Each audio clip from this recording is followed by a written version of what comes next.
Tengo mis zapatos rotos y es de tanto caminar. Llevo mi guitarra al hombro, voy camino a la ciudad. Del deseo de contar historias de vida, narrativas que sean inspiradoras, conversaciones humanas, cercanas, nace Un Café con la Sierra. Bienvenidos. Hola a todos, soy Ana María Sierra. Bienvenidos a Un Café con la Sierra, un espacio creado para tener conversaciones humanas, cercanas. Perseverancia y convicción son dos palabras que definen a mi invitado de hoy. David Guzmán, ibaguereño, tenor, radicado en Boston, Estados Unidos. Bienvenido, David, a Un Café con la Sierra. Hola, Ana María, un placer estar aquí, un placer de volverte a ver después de tantos años. No, pues es que no te veía desde las danzas de Normita en el Campestre, sí, claro. En 1986. Por ahí, por ahí. Estilo. Ay, bienvenido, gracias por atender mi invitación. Hoy te tengo un café que es cultivado en el Tolima, se llama Arbor Café, espero que lo disfruten. Delicioso, está delicioso. Bueno, hablemos un poquito. Quería contar que tu mamá nunca estuvo de acuerdo en esa época cuando tú empezaste como con esas ganas de querer estudiar música. No debió haber sido fácil para ti. Empezaste muchas carreras, pero como por darle gusto a ella, pensaría yo. ¿Cómo fue? No debió haber sido fácil. ¿Cómo fueron esos momentos? Pues en realidad, cuando estuve en el bachillerato, yo estuve en el Tolimense, como sabes, en el colegio Tolimense, que era muy artístico, muy cultural. Y estaba en los coros, en las danzas, estaba en el grupo folclórico, siempre participé de toda la actividad artística que había y tomaba clases al mismo tiempo en la academia del conservatorio. El conservatorio era por las tardes y estudié guitarra y estudié canto con Rocío Ríos. Recuerdo que en sexto de bachillerato yo me gané todos los concursos de cantos de Ibagué y había un concurso del Teatro Tolima que se llamaba La Voz de Oro, que era un concurso interdepartamental y de Ibagué, y me lo gané. Y todos mis profesores sabían que iba a ser músico, todos me decían, usted va a ser músico, usted va a ser músico, usted va a ser músico. En aquella época no existían muchas facultades de música. Y la preocupación de mi mamá era que de qué iba a vivir, cómo iba a vivir, qué iba a hacer. No, ella no pensaba que la música era una profesión para ella. Mi papá sí, desde un principio me dijo, mi abuela por parte de mi mamá fue cantante y actriz. Y mi papá era muy aficionado a la música y mi papá me dijo, haga lo que quiera, que yo lo apoyo. Tenías esa vena. Sí. Y cuando me fui para Bogotá, pues estaba empezando en la Facultad de la Javeriana, pero estaba muy crudo el ambiente en Bogotá. La única facultad de música que había era la Nacional. Y entrar a la Nacional en esa época era muy difícil. Eran muchos años de estudio, tenías que hacer un preuniversitario que podía durar 3 años y luego hacer el universitario. Habían muchos estudiantes en esa época que no se estaban graduando porque no tenían el nivel, porque era difícil. No estaba muy diseñado, entonces esa era la preocupación de mi mamá. Entonces, por ende, yo empecé a estudiar ingeniería de sistemas. Me fui a trabajar a Bogotá y empecé a estudiar ingeniería de sistemas en la Católica. Hice 2 semestres, me aburrí, me devolví. Y cuando volví, empecé a tocar con un amigo del colegio que se llamaba Oscar Murillo y hicimos un dueto. Claro, yo me acuerdo que daban serenatas de música colombiana. Exacto. También, ¿en qué momento tuviste ese bar fantasma? Pues cuando empecé a trabajar, había una taberna que se llamaba País Paisa, al lado del Triángulo. Los dueños de esa taberna eran los papás de un amigo mío y yo hablé con la mamá y me contrató para tocar ahí los fines de semana. Y mi papá vio que yo, y también canté en un sitio que se llamaba Capecio en esa época. ¿Te acuerdas de una pizzería que había en el centro comercial La Quinta? Bueno, y mi papá al ver eso me dijo, pues en vez de trabajar en el lugar de otros, pues yo le doy la plata y monte un bar. Y fue el peor error, porque una cosa es ser músico y otra cosa es ser dueño administrador de un sitio. Sí.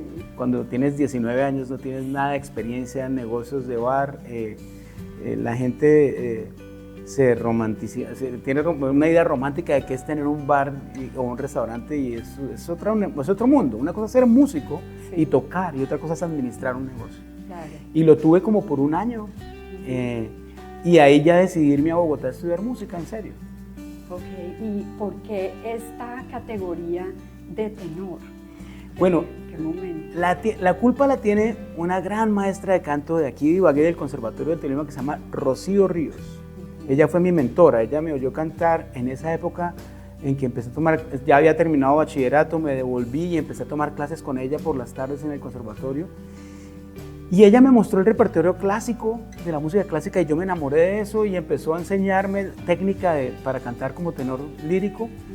Y ella, yo le pregunté un día clarito, ¿usted cree que yo puedo vivir de esto o mejor me pongo a hacer otra cosa? Y ella me dijo, claro, tú tienes futuro, hay que estudiar, hay que aprender la técnica para cantar ópera y pues hay que ser muy disciplinado y ahí empecé con ella. ¿Y en el conservatorio? En el conservatorio. ¿Y tú crees que se le da la importancia a los músicos? Pues somos la capital musical de Colombia. ¿Tú crees que hacemos honor a esa mención?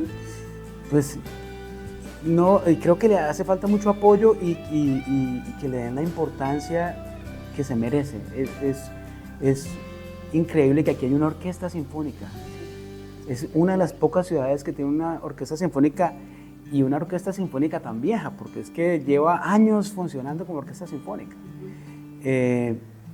Y no creo que le den la importancia ni el apoyo económico que se merece, la verdad. Eso es lo que creo. Creo que cambiaron el modelo del conservatorio, que era una institución, un conservatorio de música donde estudiaban hasta 13 de bachillerato y salían como bachilleres musicales. Esa generación pobló las orquestas sinfónica y filarmónica de Bogotá.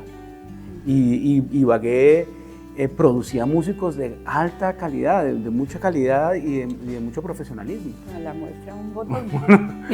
Yo no estudié en el bachillerato musical, pero los que salían, sí, claro, yo estudié en la academia por las tardes, sí. Pero los bachilleres que salían de esa época fueron gente muy talentosa y muy bien formada.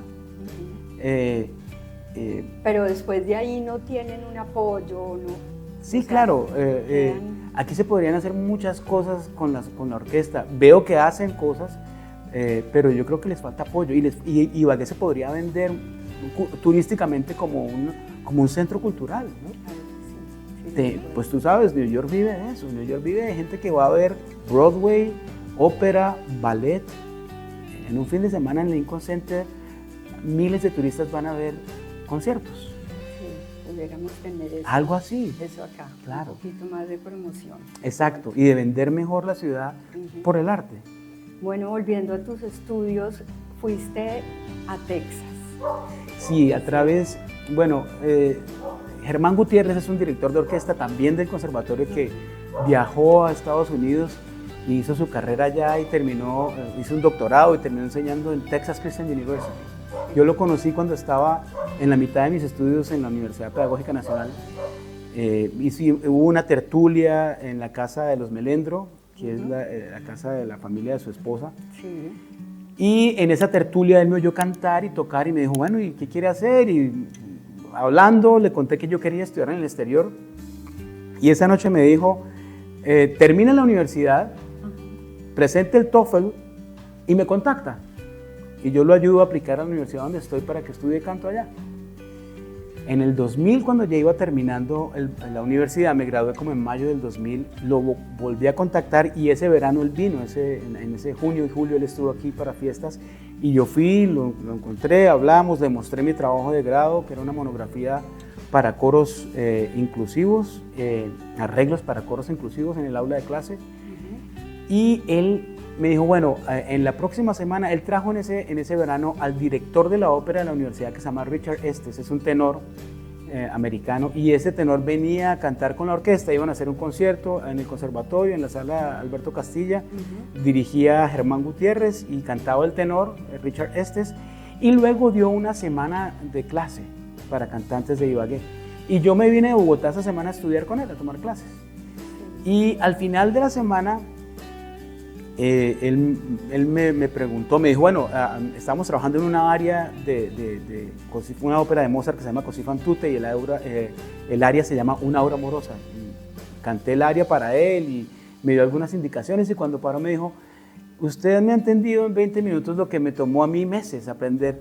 ¿Qué quiere hacer como cantante? ¿Qué quiere hacer? Yo le dije, pues quiero cantar ópera y quiero estudiar con usted. Entonces me dijo, en inglés me dijo, bueno, lo voy a ayudar con una beca y esté estrechamos la mano y esa noche hubo una comida donde los Melendro, para despedirlo a él y despedir la semana, y él paró la comida para asegurarse de que yo había entendido lo que me había dicho en inglés, porque mi inglés era muy precario en esa época. Te iba a preguntar, sí, en ese momento. Y entonces le dijo a Germán que me tradujera, que él me quería ofrecer una beca y que me querían ayudar para irme al exterior y a estudiar allá en Texas.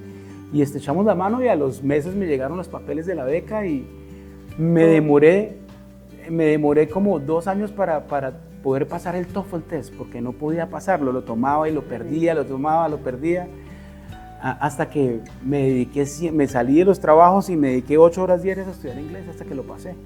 ¿Fue un ángel para ti? Sí, claro. Germán Gutiérrez, yo le debo lo que soy ahora a Germán Gutiérrez. Un ángel que te impulsó. Claro, y le ha abierto la puerta a muchos músicos colombianos. ¿Hiciste también un doctorado? Sí, yo termino la maestría en el 2006, en mayo del 2006 me gradué en Texas y por consejo de mi profesor de canto, que era Richard Estes, me voy a New York. Él me dijo, váyase a New York, busque un manager, audicione, busque trabajo como cantante. Llamé a un amigo que vivía en New York y le dije, déjeme quedar un par de meses mientras me acomodo, y a un amigo ibaguereño también. Sí. Y me recibió en su casa y me quedé como 2 o 3 meses ahí hasta que ya logré acomodarme en Manhattan. No fue fácil, no fue muy difícil. Claro. Trabajé en construcción, poniendo, este amigo colombiano trabajaba en eso, se llama insulation, poniendo la insulación en las paredes de las casas para que guarden más el calor y el frío. ¿Te la tuviste que guerrear? Sí, claro, los primeros meses hasta que logré encontrar trabajo como músico. Y ya establecerme en Manhattan y encontré un manager y bueno, 12 años canté en diferentes ciudades con diferentes óperas. Canté en Houston con Houston Grand Opera, con Chicago Lyric Opera, con San Diego, con Tampa. Bueno, he cantado con muchas organizaciones y he cantado muchos roles, pero llegó un momento en que vivir de una maleta como cantante, yo le contaba eso a mi esposa, la gente vive lo romántico de una estrella. Sí. Entonces yo le decía a mi esposa, Fanny Lucía, cuando veo un artista que se para en un escenario y ve el calendario que tiene, esos tipos se bajan del escenario, tienen que ir a un hotel, están solos, no importa cuánto dinero estés haciendo, no importa qué organización tengas al lado tuyo, si no tienes a tu familia al lado, tu familia está a kilómetros de distancia y tienes que tomar otro avión al otro día para salir al siguiente show. No es tan chévere, claro, es difícil. Vivir de una maleta no es tan fácil cuando lo hace uno por periodos muy largos de tiempo. Y la ópera, por ejemplo, una producción de ópera dura un mes de ensayos y luego las presentaciones. Claro, entonces llegó un momento en que me empecé a cansar. Estar acompañado. Y voy a hacer un paréntesis. Las gringas no te gustaron. Tú tenías que volver ibaguereña. Sí, claro. Bueno, yo estuve casado 14 años con una pianista rusa y me separé como en el 2018 y me reencontré con una novia de mi infancia, de mi juventud y me volví a casar con ella. Ese fue el amor de mi vida. Yo me debía haber casado con ella cuando tenía 19. Lo que es para uno, es para uno. Exactamente. Sí, mejor dicho, vuelve. Y entonces, en el 2014 otra cosa que me llevó a hacer el doctorado es que el tipo de trabajo en los Estados Unidos como cantante es freelancing. Tienes un contrato con una compañía de ópera y sales a hacer otro rol con otra compañía de ópera. En Alemania hay unos contratos que se llaman Fest Contracts, que son contratos con una sola compañía por 2 años o 3 años que se renuevan. Y entonces tienes más continuidad. Es decir, aprenderse una ópera es un proceso que dura meses. Y la cantas una vez y la idea que para que aprendas el rol y te metas en el rol es que tengas la oportunidad de volverla a cantar seguido. ¿Me explico? Pero si cantas una ópera en enero, por decir algo, Carmen, y yo canto el papel de Don José, y ese papel lo vuelvo a cantar en 2 años, pues me toca reaprendérmelo. ¿Me explico? Otra vez. Entonces también eso me llevó a pensar, bueno, o me voy para Alemania buscando un Fest Contract, pero entonces era cambiar de país otra vez, cambiar de lengua. Yo ya tenía la residencia en los Estados Unidos en esa época. O hago un doctorado. Y apliqué a la Universidad Estatal de New York para hacer un doctorado en performance. Y pensé, si me sale esta beca, hago el doctorado, y si no, me voy para Alemania. Y entonces empecé a buscar manager en Alemania. Me invitaron a hacer una audición y debía tener 5 roles que ya los había hecho. Era factible que pasara, porque estaban buscando eso, una persona que tuviera experiencia con esos 5 roles. Pero me salió la beca. Entonces dije, los astros están alineados, me salió la beca, me dieron beca, me recibieron. Ese es el sitio con la Universidad Estatal de New York, y hice el doctorado en performance en el 2014 y me gradué en el 2017. ¿Y has hecho trabajos discográficos? Sí, el primer trabajo discográfico que hice fue una ópera mariachi. En el 2008, el director de apellido Freud de Houston Grand Opera lo invitaron a ver los Grammy Latinos, y ese año el Mariachi Vargas se ganó el Grammy Latino. Y pues Texas es la segunda población es mexicana. Y entonces él, como buen vendedor, con el ánimo de llenar el teatro Wortham, que es el teatro donde se presenta el Houston Grand Opera, le propuso, fue y buscó al director del mariachi y le propuso que escribiera una ópera mariachi. El señor Pepe Martínez, que ya falleció, José Pepe Martínez. Él hizo que José Pepe Martínez, ese día le contestó, no, ¿cómo cree que yo voy a escribir una ópera? Yo escribo canciones, yo escribo rancheras, boleros, pero... Entonces le dijo, usted no se preocupe, yo le busco un libretista, y bueno, lo convenció y terminaron escribiendo una ópera que se llama Cruzar la cara de la luna, que habla de la inmigración, de los problemas de la inmigración. Es la historia de un trabajador mexicano que en los años 50 fue a los Estados Unidos con un programa de trabajo, una visa de trabajo que se llamaba Los Braceros, que eran trabajadores temporales que venían a recoger fruta en los Estados Unidos y volvían a México legalmente. Pero él consigue quedarse con otra familia, y su mujer, que está embarazada, se va con el niño, le paga a un coyote para que la pase el desierto, y muere en el desierto, y el hijo que queda vivo, soy yo, se devuelve a vivir en México. Y al final de la vida de este señor, la nieta, él tiene otra familia, tiene hijos, una de las nietas le encuentra en la billetera un número de teléfono mexicano, y él está ya disvariando, muriendo en una clínica. Se contacta con ese teléfono en México y resulta que es la familia mía. Y reúnen a la familia otra vez. Entonces, esa ópera fue muy exitosa, y hicimos un tour en los Estados Unidos. Estuve en París cantando en un teatro que se llama Le Châtelet en París. Fue éxito, la grabamos en versión de concierto. Ese fue como el primer disco. Una experiencia espectacular. Sí, claro, sí, claro.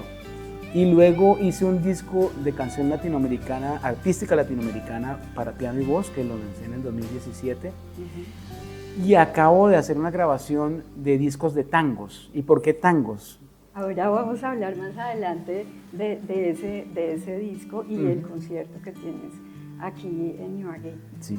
Pero me gustaría, ¿por qué llegas a Boston? ¿Por qué en Boston? ¿Por qué te radicas en Boston? Bueno, yo cuando termino el doctorado empiezo a trabajar como profesor de una universidad que se llama William Patterson University en Wayne, New Jersey.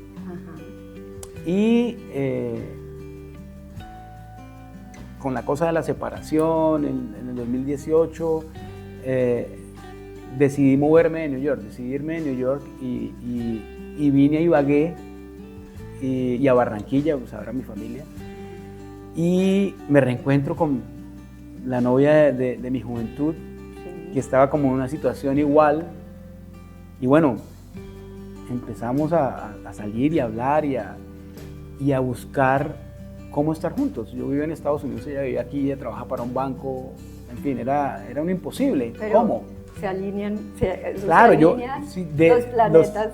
Exacto, yo empiezo a buscar trabajos en Colombia, y aplico a un trabajo en los Andes, y llego a la final, como los 3 finalistas, estaban buscando un docente, pero a la final no me ofrecen el empleo a mí, se lo ofrecen a otra persona, a uno de esos 3 finalistas, y luego mi cuñado nos ofrece que tiene compañías de transporte en Orlando, y entonces decidimos movernos para Orlando y nos vamos para Orlando. Pero yo ya había empezado un proceso de aplicación a un trabajo en Boston University. Ah, ya habías empezado por eso. Exacto. Entonces nos movimos para Orlando como 9 meses y ya hice el proceso en Boston University y me ofrecieron el trabajo y cerraron el país porque fue la pandemia. Entonces todo quedó congelado, todas las contrataciones, pero en junio de ese año me contactan de nuevo y me dicen, no, el trabajo va, y empecé el contrato en julio 1 del 2020 y nos movimos para Boston en agosto, en pandemia total. Una ciudad espectacular. Y desde ahí estoy en Boston. En Boston. Bueno, estamos. Y tú miras hacia atrás y ves ese camino recorrido, ¿y qué sientes, David? Yo creo que fui afortunado de tener claro desde muy joven qué quería hacer en la vida y qué me llenaba el alma. Y fui afortunado de tener un papá que me enseñó y me repitió muchas veces que la plata no era lo importante, que la plata llegaba después, que había que buscar algo que lo apasionara a uno. Y a mí me apasionó la música y yo nunca tuve dudas de eso. Yo nunca me veía haciendo otra cosa. Y yo sentía una pasión por esto, por la música.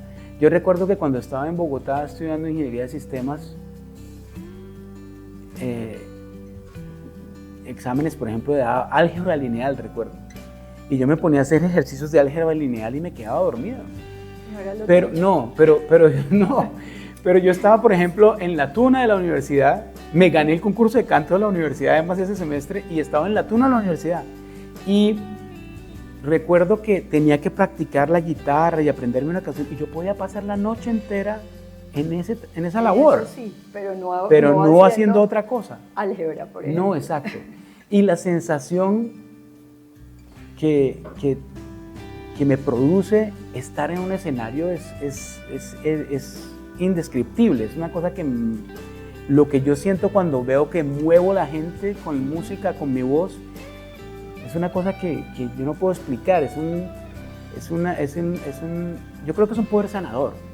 Yo creo en eso. Yo creo que la música te sana a ti, me sana a mí y sano al público. Cuando uno logra mover los sentimientos de la gente o evocar memorias con la música. Entonces yo tenía eso claro desde muy joven. Y siempre me esforcé por conseguir eso. No fue fácil irme a estudiar a Bogotá. Mis papás no tenían los medios para mantenerme en Bogotá. A mí me tocó trabajar todo el tiempo para poderme sostener. Yo empecé en la Javeriana, pero me di muy cuenta que mi papá no podía pagar eso. No me podía pagar en la matrícula en la Javeriana cada semestre. Entonces me fui a una universidad pública. Siempre encontré soluciones y nunca desfallecí, aunque hubo problemas y hubo momentos difíciles. Pero yo recuerdo que cuando yo llegué a Bogotá, yo ya había hecho primeros semestres de ingeniería forestal, de ingeniería de sistemas, de ingeniería industrial.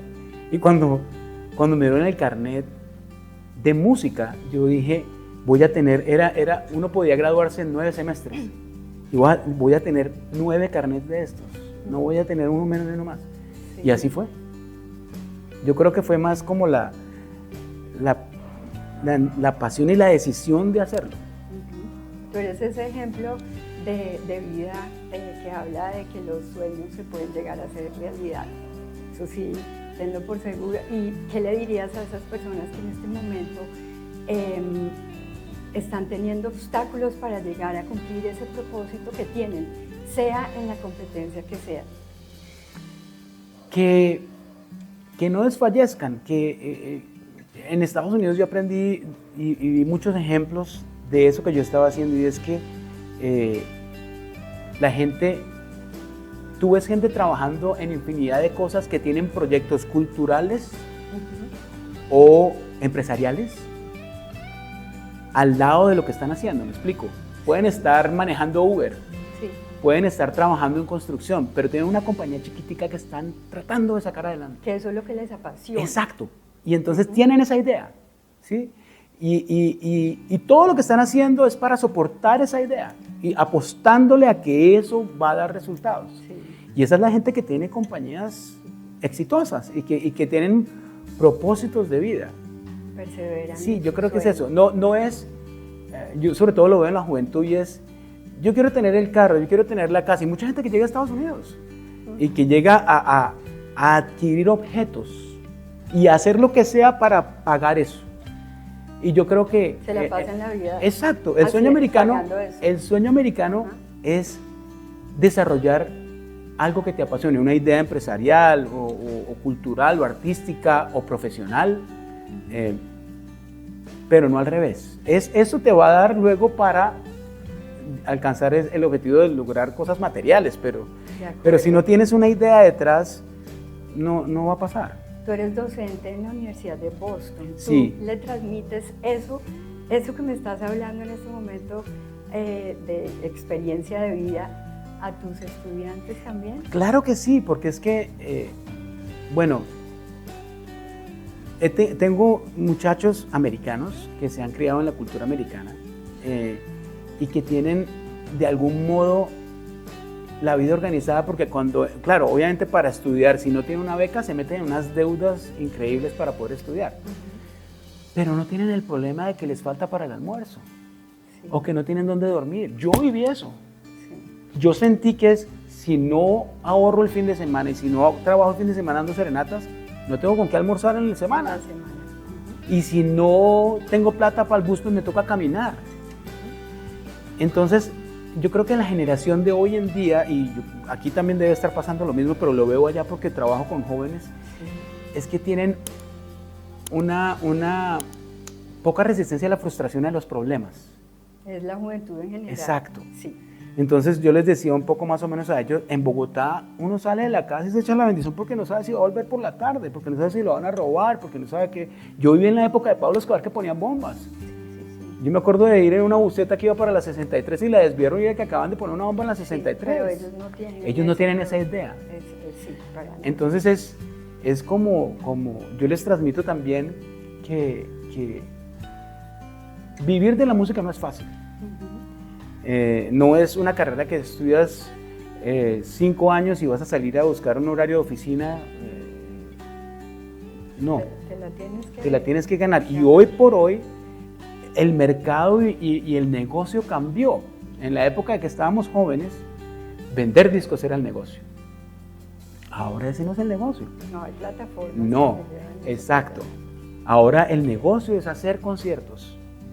Y los discos y los videos que montan en YouTube es para llegar a la audiencia y mostrar el trabajo discográfico. Democratizó en cierta manera el negocio. Entonces cualquier muchacho graba un video en YouTube y lo monta y consigue seguidores. Entonces, pero en la música clásica entender eso es difícil, porque, y vuelvo a hablar de lo romántico de la idea de ser músico, y es que la gente quiere que alguien que te descubra, no es que alguien me va a descubrir, y ahí no hay tal, ¿sí? Y el ejemplo está palpable en Hollywood. Por ejemplo, Tom Cruise. ¿Qué acaba de hacer el tipo? Invertir de su propio dinero y producir sus propias películas. O sea, nadie lo está contra. Él es el que está produciendo y buscando apoyo para hacer su trabajo como actor. Y los músicos es lo mismo. Los músicos, hay muchos que tienen sus estudios en la casa y hacen su propio trabajo y salen a vender su proyecto. Yo creo que eso es lo que hay que contarles a los muchachos jóvenes. A los jóvenes. Bueno, ahora sí hablemos de ese ritmo que tú tienes como tan metido en tu corazón, y es el tango. Bueno, puede decir ritmo, ¿no? Sí, es un ritmo. Es un ritmo. Hay varios ritmos, porque hay milonga. Bueno, porque Gardel fue muy famoso en Colombia, y en la época en que mis papás estaban jóvenes, él era como la estrella del momento aquí en Colombia. Mi papá y mi mamá oía mucho tango, y en mi casa se escuchaba tango todo el día. Y mi papá nosotros desde que tenemos, mi hermano y yo tengo un hermano que se llama Enrique, que tiene 1 año menos que yo, y desde que teníamos 5 y 4 años ya sabíamos cuál era el tango que le gustaba a mi papá, y en esa época era de cassettes. Sí. ¿De acuerdo? Entonces había que adelantar y atrasar para encontrarlo, y ya sabíamos cuál era el punto de la cinta donde estaba esa canción. Ajá. Y eso se llamaba Ilusión Azul, de Enrique Rodríguez. Era una milonga, o es una milonga. y pues escuché mucho tango. La primera canción que yo canté espontáneamente en mi casa era Zapatos Rotos, era una milonga que decía: tengo mis zapatos rotos y es de tanto caminar, llevo mi guitarra al hombro, voy camino a la ciudad. Y entonces espontáneamente yo empecé a cantar esa canción y eso se volvió el show en la familia. Entonces me sacaban y bueno, ¿cómo es que Zapatos Rotos? Y yo cantaba eso frente a toda mi casa. Cuando tenía como 4 años, desde chiquito. Todo el tiempo. Y entonces pues mi papá fallece en el 2004 cuando yo me voy a los Estados Unidos.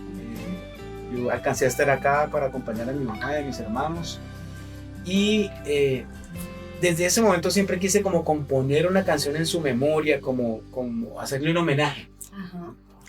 Para mi cumpleaños 2013 eran 50 años iba a cumplir. Mi esposa me hace un regalo. Cuando teníamos alguna tertulia en la casa, nos tomábamos un vino, yo ponía unos videos de un cantautor argentino que se llama Néstor Basurto. Es productor, cantautor y guitarrista. Y me encanta su música. Y entonces yo le ponía los videos a Juan José y yo decía: me voy a ahorrar una plata y me voy para Buenos Aires y grabo un disco con este tipo.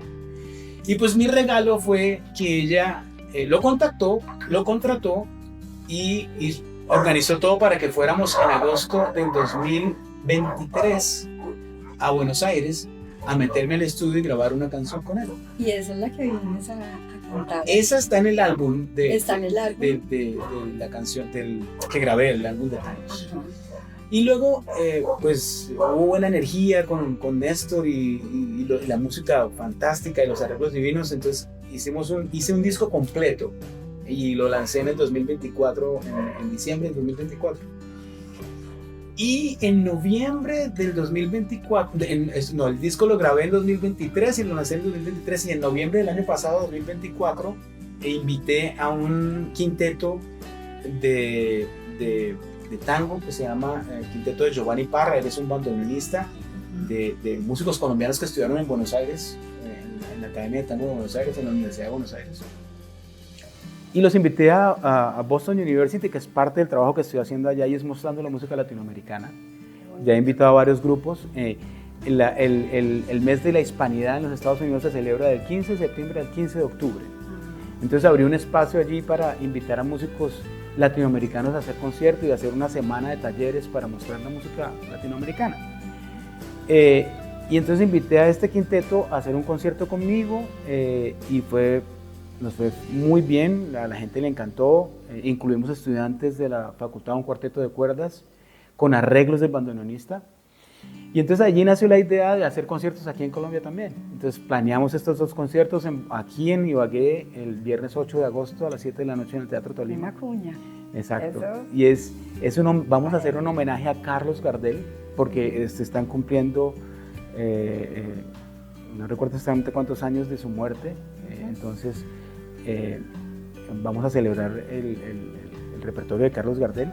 Y el sábado 16 de agosto va a ser en Bogotá, en el auditorio de la Universidad Tadeo Lozano. Ajá, ok. Bueno, pues invitar a todos para que todos los ibaguereños, para que estén el 8 de agosto en el Teatro Tolima, para oírte cantar. Así es. Qué bonito. Y muchas gracias por abrirte a contarnos un poco de tu vida, de todo lo que has logrado.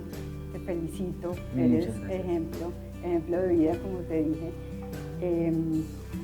Espero te haya gustado el café. Me encantó el café, me encantó. Muchas gracias por invitarme. Es del Tolima, para que se lleven ahorita que se van otra vez para Boston. Para Boston, así es. Muchas gracias por invitarme. Feliz de estar aquí, feliz de volverte a ver después de tanto tiempo. A ti, David. Bueno, soy Ana María Sierra. Nos vemos en la próxima emisión de Un Café con la Sierra y recuerden, detrás de cada persona hay una valiosa historia que contar.